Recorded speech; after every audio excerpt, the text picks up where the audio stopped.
ကျွန်တော်တို့မှာအခြေခံအဖြစ်အခြေခံသင်တန်းတက်ချင်တယ်ဆိုလို့ရှိရင်အခြေခံဘာသာရပ် course နှစ်ခုရှိတယ်ပေါ့နော် course တစ်ခုကတော့ဒါ office နဲ့နောက် course တစ်ခုကတော့ ICT ပေါ့နော်ဒါကျွန်တော်တို့က franchise ယူရတဲ့အတွက်ကျွန်တော်တို့က franchise ယူရတဲ့အတွက်ကျွန်တော်တို့ franchise ရဲ့ဒါရုံးချုပ်ကချပေးတဲ့အတွက်ကျွန်တော်တို့ရုံးချုပ်ရဲ့နေ့ရက်တိုင်းကျွန်တော်တို့သင်ရတယ်ပေါ့နော်အဲ့တော့အဲ့အခြေခံမှာဘာ course နှစ်ခုရှိတဲ့နေရာမှာ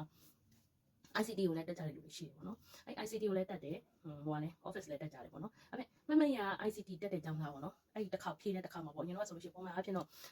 office ကိုပဲတက်ကြတာများပြီးတော့ ICT တက်တဲ့လူနေတဲ့ခါကျတော့ ICT တက်တဲ့လူဆောင်းမဖြည့်နေတဲ့တစ်ယောက်စားနှစ်ယောက်စားအဲ့လိုမျိုးတွေရှိတယ်ပေါ့နော်ဒါပေမဲ့အဲ့ချိန်မှာအဲ့ဒီတက်တော့ပေါ့နော်ဒီဖြည့်မဲ့ course တစ်ခုမှကျတော့10ယောက်ကျော်12ယောက်လောက်တော့ရှိတယ်အဲ့တော့အဲ့12ယောက်ထဲမှာဘာဖြစ်လဲဆိုတော့ ICT ရဲ့ course ရဲ့တက်ရတဲ့သဘောတရားကျတော့ office ကကျတော့ရိုးရိုးတက်တယ်မယ်စာမွေးစစ်တယ်ဆိုလို့ရှိရင် paper 1နဲ့ပဲရော့ဒီပုံစံဖြည့်ဆိုတော့ဖြည့်ခိုင်းတာ ICT ကကျတော့အဲ့လိုမျိုးမတူဘဲနဲ့တော့ကျတော့ဘာသာရပ်5ခုပေါ့နော် computer technology ပါမယ် word ပါမယ် excel ပါမယ် powerpoint ပါမယ် internet email ပါမယ်ဘာသာရပ်5ခုပေါ့နော်အဲ့5ခုမှာတော့ဘာလုပ်ရလဲဆိုတော့ try and မေးခွန်းတွေတော့ system နဲ့ဖြည့်ရတယ်ပေါ့နော်အဲ့ system မှာပါရှိတယ်ဆိုတော့မေးခွန်းတစ်ခုနဲ့တစ်ခုမတူဘူးဥပမာဆိုလို့ရှိရင်ကိုကဒီမေးခွန်းကို computer နဲ့ဖြည့်ဖို့အတွက်ကိုဟောဖွင့်လိုက်တယ်ဆိုလို့ရှိရင်နောက်တစ်ခါဖြည့်တဲ့အခါကျရင်နောက်မေးခွန်းတစ်ခုကြာလာတယ်ပေါ့နော်ဒီ system ကကျတော့လုံးဝတော့ပြောမယ်ဆိုလို့ရှိရင်အနည်း20နီးပါးလောက်တော့ရှိတယ်လို့ပြောလို့ရမယ်ပေါ့နော်15နှစ်ကျော်16နှစ်အတွင်းတော့မှရှိမယ်ပေါ့နော်အဲ့တော့အဲ့ဒီဥစ္စာကိုဖြေရတဲ့အခါမှာအဲ့ ICT မျိုးကတအားခက်တယ်ဖြေရမယ့်လူတွေ certificate တော့ထုတ်ပေးတယ်ဟုတ်ဖြေမေးစာမွေးဖြေပြီးဆိုတာလည်းကျွန်တော်တို့က certificate ကတော့ထုတ်ပေးမှာပဲဟုတ်ပြီမဲ့ဘာဖြစ်လဲဆိုတော့အဲ့မေးခွန်းမှာကြတော့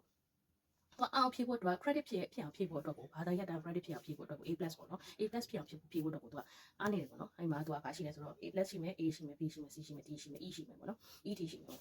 အဲ့တော့အဲ့မေးခွန်းတွေကိုကျောင်းသားတွေကဘာလုပ်ရလဲဆိုတော့ကြားတယ်မှတ်တယ်ပေါ့နော်ဒီမှာဆိုလို့ရှိရင်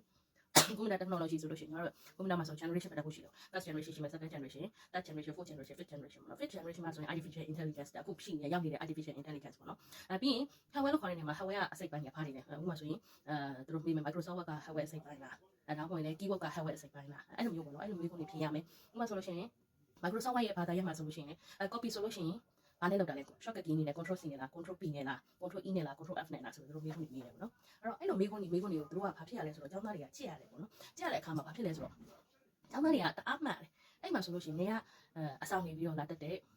ကောင်မလေးတူပေါ့နော်အမျိုးသမီးတူပေါ့အမျိုးသမီးတူကိုထက်တော့အတန်းနဲ့ကြည့်ပါတယ်သူကအဲ့အချိန်မှာအတန်းနဲ့ကြည့်တော့ဆိုတော့အဲ့အမျိုးသမီးတူဆိုလို့ရှိရင်အားကြိုးစားတယ်သူဆိုရင်နှလုံးရောဂါရှိတယ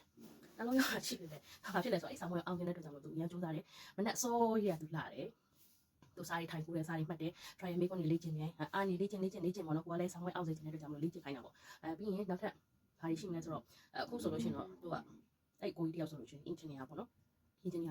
engineer တက်ဖို့အတွက်ကိုသူကလာပြီးတော့ computer အခြေခံလာတင်တာပေါ့အခုဆိုတော့သူ engineer ကြီးဖြစ်နေတော့ပြီပေါ့နော်အဲ့တော့အဲ့ engineer တက်ဖို့ဆိုလို့ရှိရင်သူကလာပြီးတော့စာတွေဖတ်တယ်မှတ်တယ်ပေါ့နော်ပြီးရင်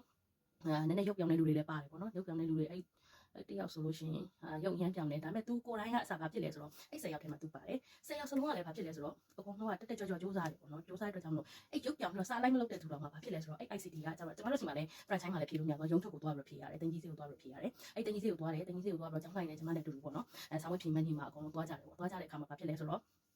အကုန်လုံးအောင်ရတယ်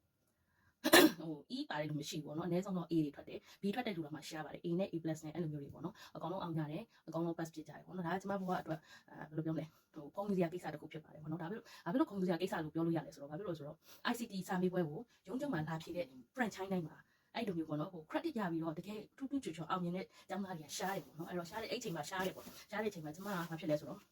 မိုင်းကျောင်းသားတွေကအဲ့လိုမျိုးတွေထူးချွတ်ထမ်းတဲ့အတွက်ကျွန်မဂုံယူရတဲ့ကိစ္စဒါလည်းဂုံယူတယ်ဆိုတာလည်းကျွန်မသူတို့အတွက်ကိုဂုံယူတာပါဘာဖြစ်လို့ဆိုတော့ကျွန်မရဲ့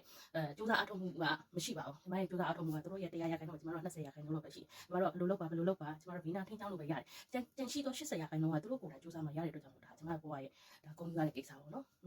negative sense ကိုပြောမယ်ဆိုလို့ရှိရင်ကွန်ပျူတာဆရာမလုပ်တော့ဆိုလို့ရှိရင် negative sense ကတော့အဓိကအဖြစ်တော့အဲ့လိုမျိုးညံ့လာတင်ကျင်တဲ့ကျောင်းသားတွေလည်းတွေ့ရတယ်ဥပမာဆိုလို့ရှိရင်